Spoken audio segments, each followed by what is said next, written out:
नमस्कार दोस्तों, success study Baloda YouTube channel में आपका स्वागत है। आज के इस वीडियो में हम एनसीईआरटी गणित क्लास 7th की जो नई बुक है ना, और नई बुक में क्या है, नया सिलेबस है। इस साल आपका सिलेबस चेंज हो चुका है, तो जो चेंज सिलेबस हुआ है उसके अकॉर्डिंग आपके इस चैप्टर में जो भी कंसेप्ट हैं, है ना, और जिन कंसेप्ट के आधार पर आगे हमें प्रश्नावलियां हल करनी है, उन सभी कंसेप्ट को हम क्या करेंगे, आज डिटेल में चर्चा करेंगे, ताकि जब आप अध्याय 1 पूर्णांक की जो प्रश्नावलियां हैं, है ना, वो हल करें तो आप उसको आसानी से हल कर सकें। तो चलिए शुरू करते हैं हम आज का वीडियो और सीख लेते हैं कुछ नया। देखिए, पहला जो हमारा चैप्टर है उसका शीर्षक क्या है, पूर्णांक यानी इंटीजर्स। ठीक है, अब इंटीजर्स को जानने के पहले हम ये समझ लेते हैं कि इन इंटीजर्स के जो प्रश्न हैं उनके यदि हल करेंगे तो इसमें चिन्हों के नियम बहुत ही महत्वपूर्ण भूमिका अदा करते हैं। ठीक है ना। पहले हमने क्या किया था, जब प्राकृत संख्याओं को जोड़ा घटाया तो वहां पर केवल एक चिन्ह था, क्योंकि प्राकृत संख्या केवल धनात्मक होती है। ठीक है ना। लेकिन जब बात हम कर रहे हैं पूर्णांक की, तो पूर्णांक में क्या होता है कि धनात्मक और ऋणात्मक दोनों ही प्रकार की संख्याएं होती है। ठीक है, तो यहाँ पर चिन्हों का विशेष ध्यान रखना पड़ता है। तो चिन्हों का ध्यान रखने के लिए हमें सबसे पहले पढ़ना होगा चिन्हों के नियम, वो भी योग में चिन्हों के नियम। योग यानी आप समझते हैं जोड़ होता है। अब देखिए, यदि मान लिया जाए कि एक पूर्णांक आपको दिया गया है -3, ऋण 3 दिया है, और दूसरा पूर्णांक आपको दिया गया है 5, है ना। एक ऋणात्मक है और एक क्या है, धनात्मक है। आपको कहा गया है कि इन दोनों का योग ज्ञात कीजिए, यानी इसको जोड़िए। ठीक है, तो क्या करेंगे, ऋण 3 धन 5, है ना। अब देखिए यहां पर क्या आ गया है, एक ऋण है और एक धन है ना। चिन्ह कैसे हो गए हैं, विपरीत हो गए हैं, है ना, उल्टे हो गए हैं, है ना। चिन्ह कैसे हो गए हैं, विपरीत हो गए हैं। तो जब इसी कंडीशन आती है तो हम क्या करते हैं कि चिन्हों को थोड़ी देर के लिए हम अलग हटा दें और देखें कि बड़ी संख्या क्या है, 5 है ना। तो 5 में से 3 को हम क्या करेंगे, घटाते हैं, है ना। कितना आएगा, 2। और बड़ी संख्या का चिन्ह लगाते हैं। बड़ी संख्या का चिन्ह क्या है, धन है, तो यहाँ धन 2 आ जाता है। लेकिन हम क्या करते हैं व्यवहार में, धन 2 नहीं लिखते हैं, हम क्या लिखते हैं, सिर्फ 2। तो इसका मतलब धन ही होता है। यानी जिस संख्या के सामने, अब देख रहे हैं यहाँ 5 है, 5 के सामने कोई चिन्ह नहीं है, इसका अर्थ हुआ ये धनात्मक पूर्णांक है। ठीक है ना, समझ में आया ना। अब एक कंडीशन ये हो गई। अब दूसरी कंडीशन क्या बनती है कि यदि आपको यह है ऋण 4, है ना, और ऋण 2, यानी दोनों ही ऋणात्मक पूर्णांक आपको दिए हैं, और कहा गया है कि इनका योग ज्ञात कीजिए, जोड़िए। तो क्या करेंगे, हम इनको इस प्रकार जोड़ेंगे, ऋण 4 धन, अब जोड़ने को बोला है, धन का चिन्ह लगाया हमने, और इसको लिख देंगे कोष्टक में ऋण 2। ठीक है, अब देख रहे हैं कि जोड़ना है, और दोनों पूर्णांक के जो चिन्ह है कैसे हैं, समान चिन्ह है, यानी ऋण के हैं, तो ये दोनों जुड़ जाएंगे। और चिन्ह किसका आ जाएगा, ऋण का आएगा ना। ऋण 4 और ऋण 2 कितने जाएंगे, ऋण 6, है ना। अब इसको थोड़ा समझ लें कि यदि मान लिया जाए कि 4 बदमाश हैं, है ना, और 2 बदमाश हैं, दोनों जुड़ेंगे ना, क्योंकि जिनके समान गुण धर्म होते हैं, समान जो है विचारधारा होती है, वे क्या होते हैं, जुड़ जाते हैं, और में वृद्धि होती है, बढ़ जाते हैं। तो उसी प्रकार से यहाँ क्या हो गया, ऋण 4 और ऋण 2 कितना हो गया, ऋण 6 हो गए, है ना। लेकिन जब विपरीत विचारधारा के लोग होते हैं तो वहां पर क्या होता है कि जिनकी संख्या ज्यादा होती है, ठीक है ना, जिनकी संख्या ज्यादा होती है उनके विचार जो है मान्य किए जाते हैं। ठीक है, ये अब ध्यान रखें, ये हो गया। अब योग में चिन्हों के नियम, अब योग करना है इस प्रकार से हो गया। अब मान लीजिए यदि आपको घटाव भी करना है ना, यदि ऐसा बोला गया है कि ऋण 3 में से, है ना, ऋण 4 को घटाइए, ठीक है, तो क्या करेंगे। ठीक है, अब यहां पर दिक्कत यह आती है कि दोनों यदि चिन्ह समान हैं, तब क्या करेंगे। और यदि ऐसा हो कि ऋण 3 में से 5 को घटाइए तो दोनों कंडीशन अलग अलग हो जाएगी। क्यों कि यहाँ पर दोनों की चिन्ह कैसे हैं, ऋणात्मक हैं, और यहाँ पर एक ऋण वाला है एक धन वाला है। तो देखिए भैया यहाँ पर यदि घटाना होगा ऋण 3 में से आपको घटाना है कितना, ऋण 4, ये लिखेंगे ब्रैकेट में। ध्यान रखना है कि दोनों चिन्ह एक साथ नहीं लिखे जाते हैं, अगला चिन्ह किसमें आ जाएगा, ब्रैकेट में आ जाएगा, है ना। तो यहाँ पर क्या होगा, अब घटाना है, अब घटाना है तो ये ऋण 3, अब इस चिन्ह का इस चिन्ह से गुणा हो जाता है, यानी कोष्टक के पहले यदि ऋण का है तो कोष्टक के अंदर का चिन्ह बदल जाता है, ऋण का धन, इस प्रकार से हो जाएगा ये। और अब कंडीशन वैसे आ गई जैसे यहाँ थी, है ना, 4 में से 3 घटाएंगे एक बचेगा, ठीक है। घटाने का कहा है लेकिन वास्तव क्या है, चिन्ह को देख करके कोई हमें योग ही करना पड़ता है ना। अब देखिए यहाँ पर ऋण 3 घटाना है ना, तो ऋण का चिन्ह लगाया, अब धन का चिन्ह लगा हुआ है तो मतलब है ही नहीं, इस प्रकार से जाएगा ये। अब दोनों चिन्ह कैसे हो गए, समान हो गए, तो समान चिन्ह जुड़ जाते हैं, चिन्ह हो जाएगा, है ना, बात ही हो गई है। यदि भैया इसमें हम क्या करेंगे कि यदि बदमाश आदमी 3 है, 5 और आगे कितने हो जाएंगे, है ना, 8 बदमाश हो जाएंगे ना, योग्य ऋण 8, ठीक है, समान विचारधाराएं हैं जुड़ जाती है, राइट। अब यहाँ पर जो है हमारा नियम क्या बन जाता है, वो नियम आप समझ लें कि जब, है ना, ये हो गया, चलिए अब नियम क्या बन गया कि समान चिन्ह जुड़ते हैं। देखिए यहाँ पर अब नियम बन जाता है हमारा, ये नियम यदि डायरेक्ट हम पढ़ते समझ में नहीं आता, है ना, समान चिन्ह जुड़ते हैं, हो गया, समान चिन्ह जुड़ते हैं और चिन्ह वही आता है। वही मतलब क्या हो गया, धन है तो धन आ जाएगा और ऋण है तो ऋण आ जाएगा, है ना, इसलिए धन और धन समान चिन्ह हो गए, है ना। इसी प्रकार से ऋण और ऋण ये समान चिन्ह हो गए।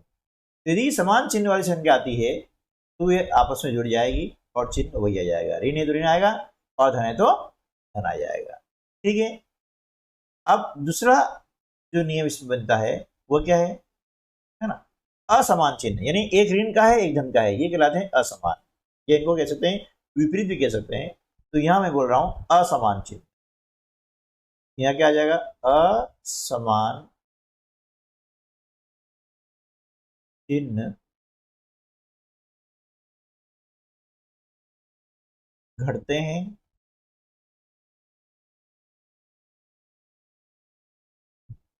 और चिन्ह बड़ी संख्या का आता है, बड़ी संख्या का आता है, बड़ी संख्या का आता है, ये आपको ध्यान देना है ना।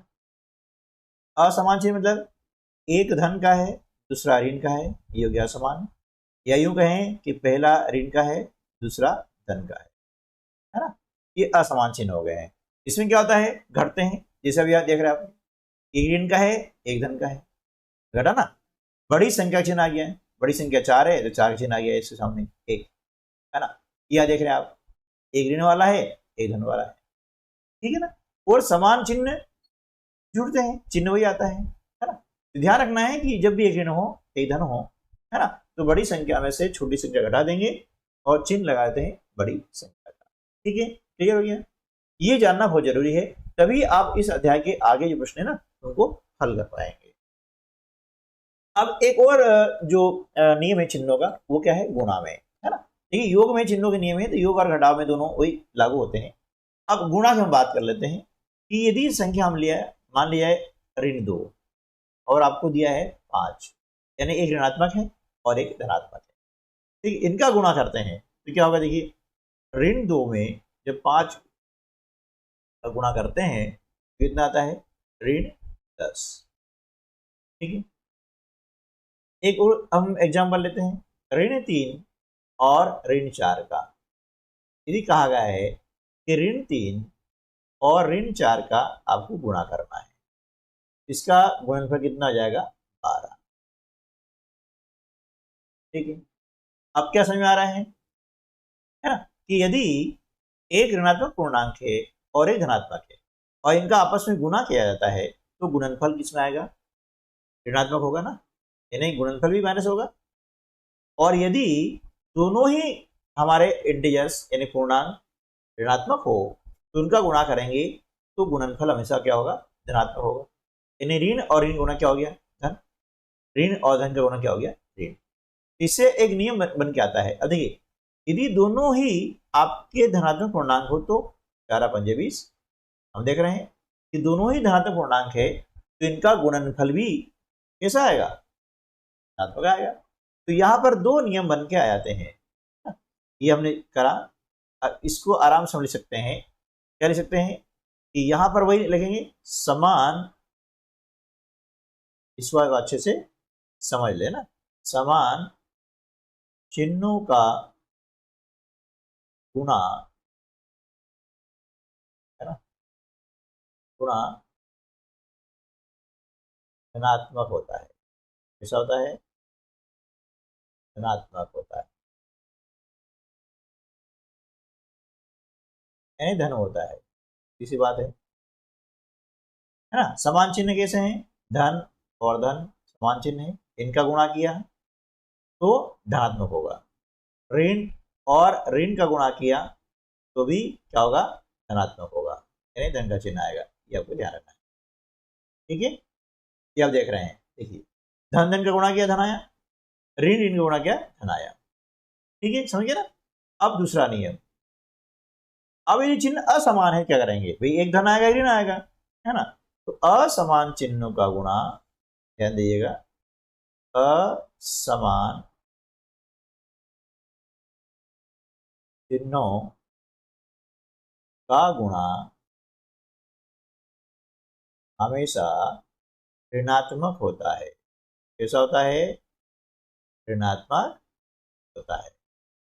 इन्हें मतलब ये हुआ, यदि असमान चिन्ह है, असमान यानी एक धन का है और दूसरा ऋण का है, जब इनका गुणा करेंगे तो गुणनफल कैसा आएगा? ऋणात्मक आएगा, यानी इनके गुणा करने पर ऋण का चिन्ह आएगा। जैसे हमें देख रहे हैं, है ना, एक ऋण है एक धन है, इनका गुणा किया, गुणनफल कैसा आया? ऋणात्मक आया, है ना। तो असमान चिन्ह हो गया धन ऋण, या चाहे ऋण और धन का गुणा करें, है ना, ये भी असमान हो गए। तो इनका गुणा करेंगे तो हमेशा कैसा आएगा? ऋणात्मक ही आएगा। ये आपको ध्यान देना है। और ऊपर उदाहरण आपने देख लिए हैं, इसी प्रकार से आप प्रश्नों को हल कर सकते हैं। अब देखिए, प्राकृत संख्याएं हम पढ़ चुके हैं, है ना। किसी भी समूह की संख्याओं को जब गिनते हैं, है ना, तो हम प्राकृत संख्याओं का उपयोग करते हैं। स्टार्ट कहाँ से करते हैं? देखिए, 1 2 3 4 5 6 और इसी प्रकार से आगे। ठीक है, ये कहलाती है प्राकृत संख्याएं, जिन्हें हम गणन संख्या भी कहते हैं, क्योंकि हम किसी वस्तु को गिनने में इनका उपयोग करते हैं। ठीक है ना। अब प्राकृत संख्या के बाद आती है पूर्ण संख्याएं। जब प्राकृत संख्याओं के समूह में हमने जीरो को भी शामिल कर लिया है, जब कुछ नहीं है मतलब जीरो है, इसको भी हमने शामिल कर लिया है, तो अब ये समूह बन जाता है आपका पूर्ण संख्याओं का, है ना। और हम देखते हैं कि सबसे छोटी प्राकृत संख्या क्या है? 1 है। हम ये भी समझ लेते हैं साथ साथ में कि सबसे छोटी जो प्राकृत संख्या है वो क्या है? 1 है ना? सबसे छोटी प्राकृत संख्या 1 है ना। और सबसे बड़ी प्राकृत संख्या डिफाइन नहीं है, होती नहीं है ना, संभव नहीं है।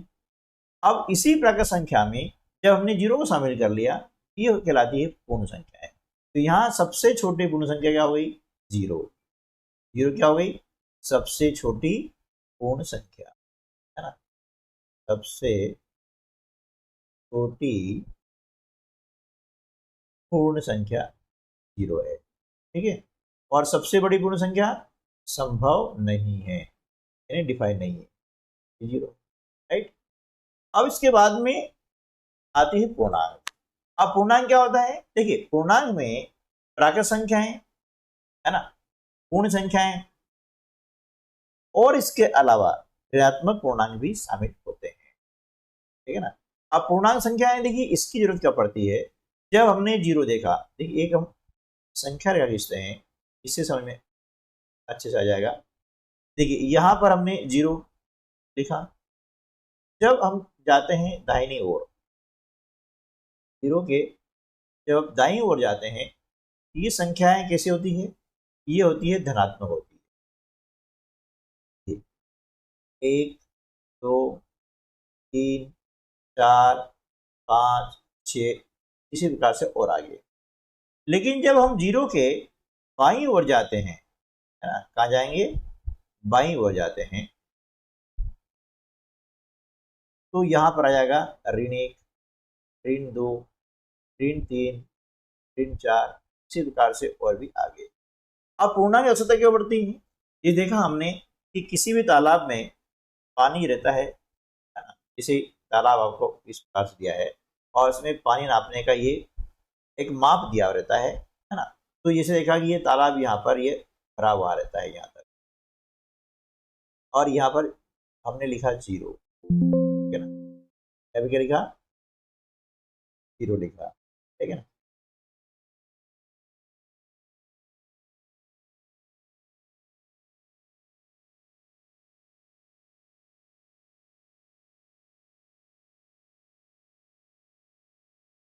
यहाँ पे जीरो लिखा, ठीक है। अब क्या होता है कि मान लिया गर्मी का मौसम आया है, अब गर्मी में जानते हैं कि पानी क्या होता है, ये कम होता चला जाता है ना। अब यहाँ से देखा कि यहाँ पर ये हुआ है 1 मीटर कम हो गया है, पानी क्या हो गया? 1 मीटर यहाँ पर कम हो गया है, तो क्या लिखेंगे? 1 मीटर कम हुआ यानी ऋण एक हो गया। फिर देखा आगे चलते हैं तो यहाँ 2 मीटर कम हो गया है ना, तो यहाँ कम हो गया मतलब ऋण दो आ जाएगा, ठीक है। फिर बरसात का मौसम आया है, अब बरसात मौसम आया है, अब देखा है कि बहुत ज़्यादा बरसात हो रही है, अब यहाँ जीरो था, अब क्या हुआ कि यहाँ पर 1 मीटर पानी चढ़ गया है ना, यानी पानी बढ़ गया है, तो धन का, अब हम बताए ना धन का चिन्ह लगाते नहीं, धन एक का मतलब एक ही होता है ऐसा। फिर ज़्यादा पानी हो गया है ना, तो 1 मीटर और बढ़ गया है, अब कितना हो गया यहाँ पर? यहाँ दो हो गया है ना, तो धन दो, इन्हें बड़ा है तो धन का चिन्ह, और घटा है तो ऋण का चिन्ह। इस प्रकार से क्या होता है कि पूर्णांक संख्या जो होती है ना, उसका हमें यहाँ उपयोग किया जाता है, ठीक है। हमने पढ़ा प्राकृत संख्या है, पूर्ण संख्या है और पूर्णांक, ये पूर्णांक कहलाते हैं। पूर्णांक में क्या होता है कि धनात्मक संख्याएं, ऋणात्मक संख्याएं और जीरो, ये तीनों ही शामिल होते हैं, और इन तीनों के समूह को हम बोलते हैं पूर्णांक। अब हम बात कर लेते हैं इन पूर्णांकों के गुणधर्म की, कि इनके गुणधर्म क्या है, इनकी प्रॉपर्टीज क्या है। तो देखिए पहला जो गुण इनका होता है समृद्ध गुण कहलाता है। क्या कहलाता है? समृद्ध गुण कहलाता है। अब समृद्ध गुण होता क्या है कि देखिए यदि किसी एक, अब समृद्ध गुण अलग अलग, जैसे जोड़, घटाव, गुणा और भाग, चारों हमारी संख्या होती है, उनमें हम देखते हैं कि क्या पूर्णांकों पर समृद्ध गुण लागू होता है या नहीं होता है। तो देखिए हम पहले योग करते हैं कि योग पर समृद्ध गुण लागू होता है या नहीं होता है। इसके लिए क्या करते हैं कि जब दो पूर्णांक को जोड़ा जाता है, जैसे ऋण 3 है ना, और एक पूर्णांक और ले लीजिएगा ऋण 2। अब जब दो पूर्णांकों को जोड़ते हैं हम इस प्रकार से, तो क्या होता है, उनका योग भी एक पूर्णांक ही प्राप्त होता है, ठीक है। इन्हें जब दो पूर्णांकों को जोड़ा जाता है तो उनका योगफल भी एक पूर्णांक संख्या आती है ना, ये कहलाता है समृद्ध गुण। यदि आता है तो हम कह सकते हैं कि योग में समृद्ध गुण जो है लागू होता है ना, पूर्णांकों के लिए योग में समृद्ध गुण लागू होता है ना। देख रहे हैं यहाँ पर एक, यहाँ पर पूर्णांक आ रहा है। अब इसको देख लेते हैं व्यवकलन यानी घटाव में, कि क्या घटाव में भी ऐसा होता है। तो हम दो लेते हैं, इन्हीं पूर्णांक लेते हैं ऋण 3 और इसको हम घटाते हैं, देखिए इस प्रकार से यहाँ क्या हो जाएगा, ऋण 3 धन 2 बराबर ऋण 1। हम देख रहे हैं कि जब दो पूर्णांकों को हम व्यवकलन की संक्रिया भी करते हैं, है ना, घटाव की क्रिया भी करते हैं दो पूर्णांकों पर, तो उसका जो व्यवकलन आता है वह भी एक पूर्णांक संख्या होती है। इसलिए कह सकते हैं कि पूर्णांकों के लिए संवृत गुण लागू होता है, यानी यहाँ पर भी ये लागू हो रहा है। ठीक है, अब बात कर लेते हैं गुणा में। गुणा में भी कि दोनों पूर्णांक को गुणा करने पर एक पूर्णांक आना चाहिए, है ना। देखिए अब ऋण 4 और हम ले लेते हैं 5, तो दोनों गुणा करते कितना आता है, ऋण 20। इनका गुणा करने पर भी क्या हो रहा है, एक पूर्णांक संख्या हमें प्राप्त हो रही है। इसलिए हम कह सकते हैं कि संवृत गुण जो है पूर्णांकों के लिए लागू है। ठीक है ना। अब हम कर लेते हैं भाग। देखिए अब यहाँ क्या करते हैं कि हमने ऋण 6 लिया और इसे 2 से हमने भाग लगा दिया, कितना आएगा, ऋण 3। यानी किन्हीं भी दो पूर्णांकों में जब भाग की हम क्रिया करते हैं, है ना, तो क्या होता है, हमें भागफल पूर्णांक ही प्राप्त होता है ना। इसलिए हम कह सकते हैं कि पूर्णांकों में संवृत गुण लागू होता है। ठीक है, इस प्रकार से पूर्णांकों के लिए योग में, व्यवकलन में, गुणा में और भाग में सब में ही संवृत गुण लागू होता है। अगला जो गुण होता है पूर्णांकों का, उसका नाम है क्रम विनिमय गुण।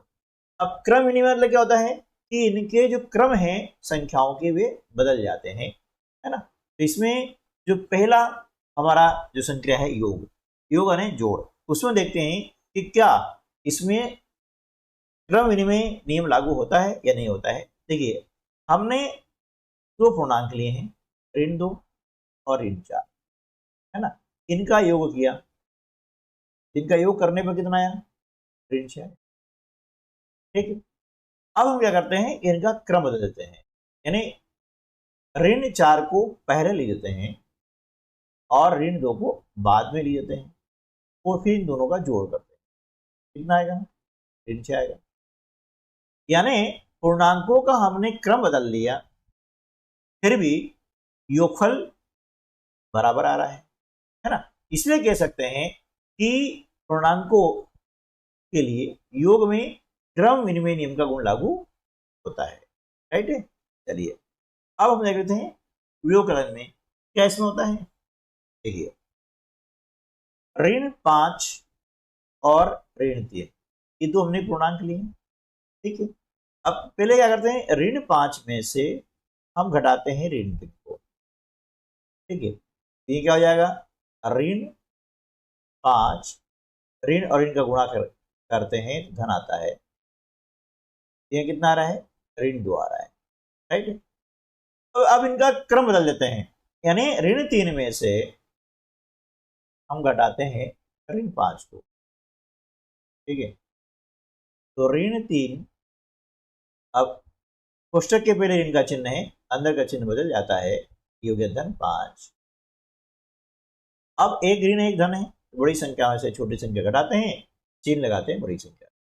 अब देखिए कि व्यवकलन में हमने जब संख्याओं का क्रम बदल दिया तो क्या इनका उत्तर दोनों समान आया, क्या नहीं आया है।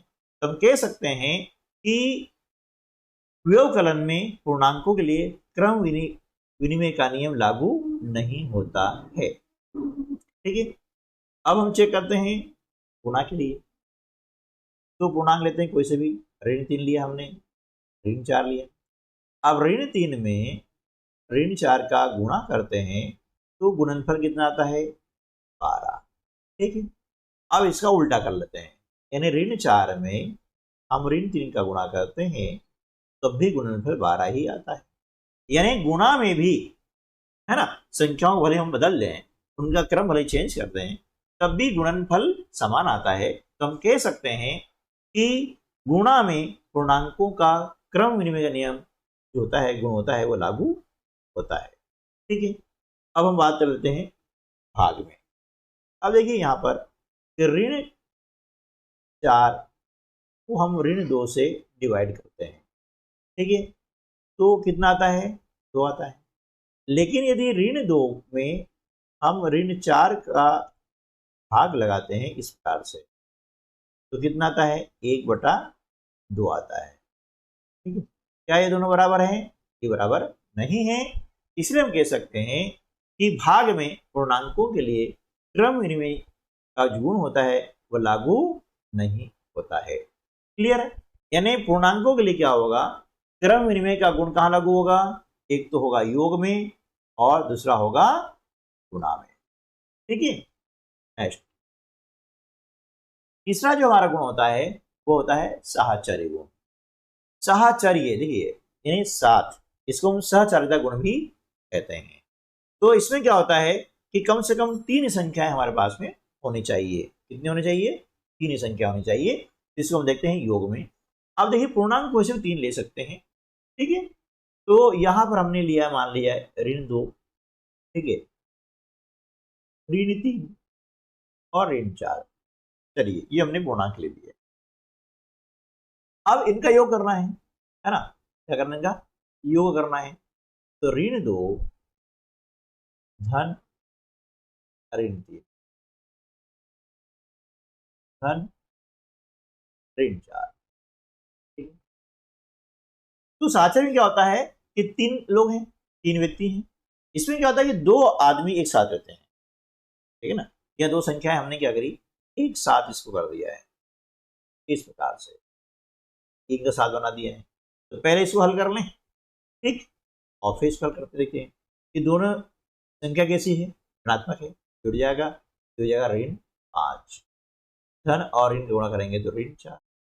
अब समान चिन्ह हो गए, जुड़ जाएगा, चिन्ह वही आएगा, यानी ऋण 9 हो गया है। राइट, अब क्या करते हैं, देखिए साहचर्य होता क्या है कि संख्याएं वही है, अब इनका साथ हम क्या करेंगे, बदल देंगे। क्या करेंगे, इनका साथ बदल देते हैं। यानी देखो भैया पहले दोनों साथ में थे, ऋण 2 और ऋण 3। अब किसी कारण से में क्या अनबन हो गई है, तो भैया ऋण 2 क्या हो गया, अलग हो गया कि मैं तुम्हारे साथ नहीं रहूंगा। तो ऋण 3 ने क्या किया, कोई बात नहीं भैया, मेरे साथ में ऋण 4 भी तो है, ये साथ बदल गया।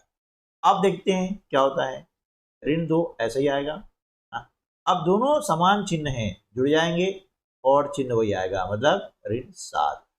ठीक है, ये क्या हो जाएगा, है ना, ऋण 2 धन और ऋण गुणा ऋण, हो गया ऋण 9। ठीक है, तो भैया यहां पर क्या हो गया, ये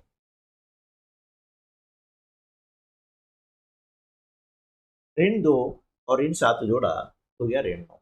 हम देख रहे हैं कि भले ही हमने साथ बदल दिया है ना, संख्याओं का साथ बदल दिया है, फिर भी इनका जो योगफल आया है वो समान आया है। तो हम कह सकते हैं कि पूर्णांकों के लिए योग में साहचर्य गुण लागू होता है ना। यानी किसी भी क्रम में हम संख्याओं को जोड़ें तो उसके योगफल में कोई अंतर नहीं आएगा। अब इसी को हम घटाव देखते हैं, व्यवकलन में आजमा देखते हैं, क्या ऐसा होता है। देखिए यहां पर ऋण ने 4 लिया और एक संख्या हमने 5 ले ली और यहाँ पर ऋण 2 ले लिया। चलिए ये 3 हमारे हो गए पूर्णांक हो गए, क्योंकि साहचर्य गुण के लिए 3 पूर्णांक जरूरी है।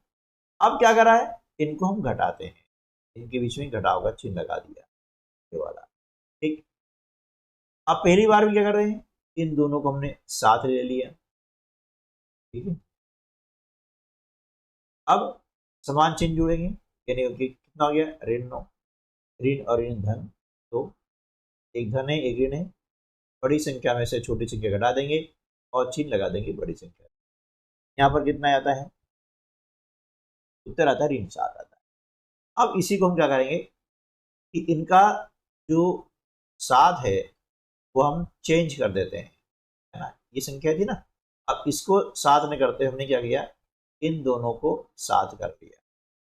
ठीक है, तो इनको देखें क्या होता है, ऋण 4 ऋण, अब ये जुड़ जाएगा तो 5 और 2 कितना होता है, 7 होता है। ठीक है, दोनों समान चिन्ह है, जुड़ जाएंगे और चिन्ह हो जाएगा। हम देख रहे हैं कि यहाँ पर जब संख्याओं का साथ हम बदल देते हैं तो इनका जो उत्तर है वो समान नहीं होता है। यानी हम कह सकते हैं कि पूर्णांकों के लिए व्यवकलन में साहचर्य गुण लागू नहीं होता है। ठीक है, अब आगे चलते हैं तो गुणा में देख लेते हैं क्या गुणा में लागू होता है। कोई सी हम संख्या ले सकते हैं, ऋण 2 ले लीजिए, ऋण 3 ले लीजिए, ऋण 5 ले लीजिए। ठीक है, अब तरीका वही है कि जब इनको हम गुणा करते हैं इस प्रकार से ऋण 3 गुणित ऋण 5, है ना, गुणा करते हैं। तो पहले क्या करें, इन दोनों का गुणा कर रहे हैं, कितना हो गया, समान चिन्ह का गुणा धन होता है, पीछे आ गया गुणित ऋण 5, इसका उत्तर कितना आ जाएगा, ऋण 30 हो जाएगा। ठीक है ना। अब क्या करते हैं, इन्हीं पूर्णांकों को, ये ऋण 2 गुणित ऋण 3 गुणित ऋण 5, अब क्या करेंगे, साथ हम बता देते हैं भैया, इसको और इसको साथ में ले लिया, तो ऋण 2 गुणित ऋण 3 और ऋण 5 गुणा करते हैं तो 15 आता है। अब 15 में ऋण 2 गुणा किया तो ऋण 30 आ गया। हम देख रहे हैं यहाँ पर कि दोनों ही कंडीशन में जो गुणनफल आया है वह कैसा है, समान आए हैं। तो हम कह सकते हैं कि पूर्णांकों के लिए जो है गुणा में साहचर्य गुण लागू होता है, यानी इसमें भी संख्याओं का क्रम भले ही चेंज कर दें, उसके आंसर में कोई फर्क नहीं पड़ेगा। अब इसी को हम भाग में जो है करके देख लेते हैं, क्या भाग में साहचर्य गुण लागू होता है या नहीं होता है। तो देखिए यहां पर हम संख्या लेते हैं ऋण 4 भागित 2, है ना, और भागित ऋण 3 कर लें, यानी कोई सी हम 3 संख्या लेते हैं और उनको भाग करते हैं।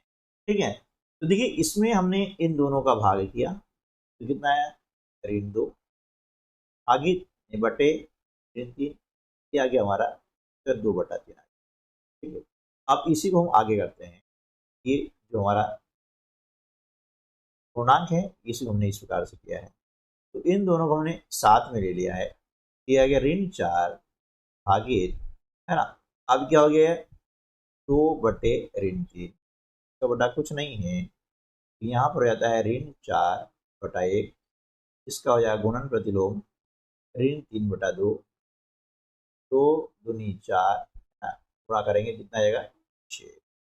हम देख रहे हैं कि यहाँ पर दोनों का जो आंसर है वो अलग अलग आ रहा है, तो हम कह सकते हैं कि पूर्णांकों के लिए भाग में साहचर्य गुण लागू नहीं होता है ना। इस प्रकार से साहचर्य गुण पूर्णांकों के लिए कहाँ कहाँ लागू होगा, एक तो हो जाएगा योग में हो जाएगा और दूसरा हो जाएगा भाग में। ठीक है, चलिए नेक्स्ट, अगला जो हमारा गुण है वो कहलाता है वितरण गुण। अब देखिए वितरण गुण में होता क्या है कि यहाँ पर गुणा को धन या ऋण के रूप में व्यक्त किया जाता है। कैसे, देखिए वितरण गुण इस प्रकार से लागू होता है कि यदि आपको दिया हुआ है 5 गुणा 20, ठीक है, अब इसे हम क्या करें, इस प्रकार से ले सकते हैं 5 गुणा 15 धन 5, ठीक है, 15 धन 5, तो ये हो गया इसमें। अब 5 गुणा करते हैं इसमें 15 में करते हैं, इस प्रकार से 5 गुणित 15 धन, फिर 5 का गुणा करते हैं हम इसमें 5 में करते हैं, ये 5 गुणा 5 75, है ना, धन 25 बराबर हो जाता है 100, और वैसे हम गुणा करते हैं तो 20 में हम 5 गुणा करते हैं कितना आता है 100 आता है। ठीक है ना, ये कहलाता है वितरण गुण, है ना। तो यहाँ पर क्या होता है वितरण गुण में कि ये या तो ये धन है तो धन आ जाएगा यहाँ पर, यानी और ऋण है तो ऋण आ जाएगा। ठीक है, ये आपका होता है। अब हम बात करते हैं योज्य तत्समक की। अब देखिए योज्य तत्समक होता क्या है, योज्य तत्समक होता है कि मान लिया कोई सा भी आपने पूर्णांक लिया है, जैसे ऋण 5 लिया है, इसमें हम इस संख्या को जोड़ें कि उत्तर में ऋण 5 ही है ना, तो स्वाभाविक रूप से आपके दिमाग में आएगा कि भैया ऋण 5 में हम जोड़ेंगे शून्य को, तभी इसका उत्तर आएगा ऋण 5। ठीक है ना, इस प्रकार से हम ऋण 7 ले सकते हैं, ऋण 7 में हम कितना जोड़ें कि उत्तर ऋण 7 ही आएगा, तो स्वाभाविक है इसमें क्या जोड़ेंगे 0, ऋण 7 आएगा। ये शून्य की भूमिका हो गई है। तो ये होता है योज तत्समक, यानी क्या होता है पूर्णांकों के लिए, अब यहां पर क्या याद रखना होगा, पूर्णांकों के लिए शून्य क्या है, योज तत्समक है, योज तत्समक है ना, यानी इसको जोड़ने पर संख्या वैसी की वैसी बनी रहे, वो कहलाता है योज्य तत्समक। ठीक है, ये पूर्णांकों के लिए योज्य तत्समक क्या है, तो शून्य है। क्लियर। चलिए अब हम बात करते हैं गुणनात्मक तत्समक की, है ना। हमने लिया, मान लिया है ऋण 5 लिया, ठीक है। अब इसमें किस संख्या से हम गुणा करें कि गुणनफल ऋण 5 ही है, या हम ऋण 4 ले लेते हैं, ऋण 4 में किस संख्या से गुणा करें कि गुणनफल ऋण 4 ही है, तो हम 1 का गुणा करेंगे ऋण 5 में, गुणनफल कितना आएगा, ऋण 5 ही आएगा। इसी प्रकार से ऋण 4 में 1 का गुणा करते हैं, कितना आएगा, ऋण 4 आएगा। यानी हम कह सकते हैं a गुणित 1 या 1 में 1 का गुणा करें तो उत्तर कितना आएगा, a ही आएगा। यानी संख्या में 1 में चाहे हम ऋण 4 का गुणा करें या 4 में ऋण 4 में 1 गुणा करें ना, उत्तर तो हो ही आएगा। तो ये कहलाता है गुणनात्मक तत्समक, यानी पूर्णांकों के लिए, अब यहां पर लिख देंगे, अब ये आपको याद रखना है, पूर्णांकों के लिए एक गुणनात्मक तत्समक है, ये गुणनात्मक तत्समक। ठीक है, यानी किसी भी संख्या में जब 1 का गुणा करते हैं तो संख्या वही आती है, तो 1 को हम क्या कहेंगे, गुणनात्मक तत्समक। ठीक दोस्तों, तो उम्मीद है कि इस वीडियो में हमने जो कंसेप्ट आपको बताए हैं वे सारे कंसेप्ट आपको समझ में आ गए होंगे। वीडियो अच्छा लगा है तो लाइक कर दीजिएगा, और इसके बाद वाले वीडियो में हम आपको जो नए कोर्स के हिसाब से जो बुक नहीं आई है उसके सारे वीडियो हम अवेलेबल करवाएंगे, उपलब्ध करवाएंगे। तो आप जो है चैनल को सब्सक्राइब कर लीजिएगा और वीडियो को अपने दोस्तों तक भी शेयर कर दीजिएगा। मिलते हैं अगले वीडियो में, तब तक के लिए नमस्कार, जय हिंद।